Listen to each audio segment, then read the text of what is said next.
किशनराव चव्हाण शाळेच्या खेळाडूंची क्रीडा संकुलात चमकदार कामगिरी। मयुरी बुधवंतची लांब उडीत बाजी, अंजली टीव्हीचा बांबू उडीत दुसरा क्रमांक। मेहनत कधीच वाया जात नाही या उक्तीचा प्रत्यय नुकताच क्रीडा संकुल जिंतूर येथे पार पडलेल्या तालुकास्तरीय मैदानी क्रीडा स्पर्धेत आला। कैलासवासी किशनराव चव्हाण केंद्रीय माध्यमिक निवासी शाळा जिंतूर येथील विद्यार्थिनींनी आपल्या कठोर कष्ट, दुर्दम्य जिद्द आणि आत्मविश्वासाच्या बळावर स्पर्धेत उत्कृष्ट कामगिरी करत संस्थेचा आणि शाळेचा नावलौकिक वाढवला आहे। खेळाडूंच्या विक्रमी कामगिरीचा तपशील। या स्पर्धेत किशनराव चव्हाण शाळेच्या खेळाडूंनी वैयक्तिक आणि एकत्रित प्रयत्नांतून अनेक पदके पटकावली। यामध्ये 2 विद्यार्थिनींनी विशेषतः चमकदार कामगिरी केली। मयुरी तात्याराव बुधवंत वयगट 17। मयुरीने तिच्या लांब उडी लॉंग जंप प्रकारात प्रथम क्रमांक पटकावत सुवर्णपदक जिंकले आणि उपस्थितांचे लक्ष वेधून घेतले।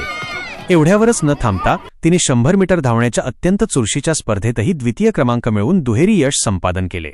अंजली दत्तराव टीव्ही वयगट 19 वरिष्ठ गटातून खेळणाऱ्या अंजलीने अत्यंत कौशल्य आणि ताकदीचा खेळ असलेल्या बांबू उडी पोल वॉल्ट या प्रकारात द्वितीय क्रमांक पटकावून रौप्य पदक मिळवले आणि शाळेच्या शिरपेचात मानाचा तुरा खोवला। या खेळाडूंच्या यशामागे त्यांना सातत्याने प्रोत्साहन देणारे आणि तांत्रिक मार्गदर्शन करणारे क्रीडा शिक्षक श्री शेख निसार सर व कुलाल सर यांचे विशेष योगदान आहे। त्यांच्या अथक प्रयत्नांमुळेच विद्यार्थिनींना हे यश प्राप्त करता आले। यासाठी शाळेकडून त्यांचा विशेष सन्मान करण्यात आला। संस्थेचे अध्यक्ष रामराव उबाळेसाहेब, संचालक मंडळ आणि सर्व मान्यवरांनी विद्यार्थिनींच्या या दैदिप्यमान कामगिरीबद्दल त्यांचे मनपूर्वक अभिनंदन केले।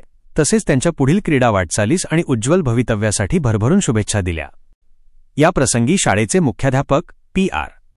वाकळे सर, प्राध्यापक लिहे सर, उबाळे सर तसेच सर्व शिक्षकवृंद मोठ्या संख्येने उपस्थित होते। विद्यार्थिनींच्या या उल्लेखनीय यशामुळे संपूर्ण शाळेत उत्साहाचे आणि आनंदाचे वातावरण निर्माण झाले आहे।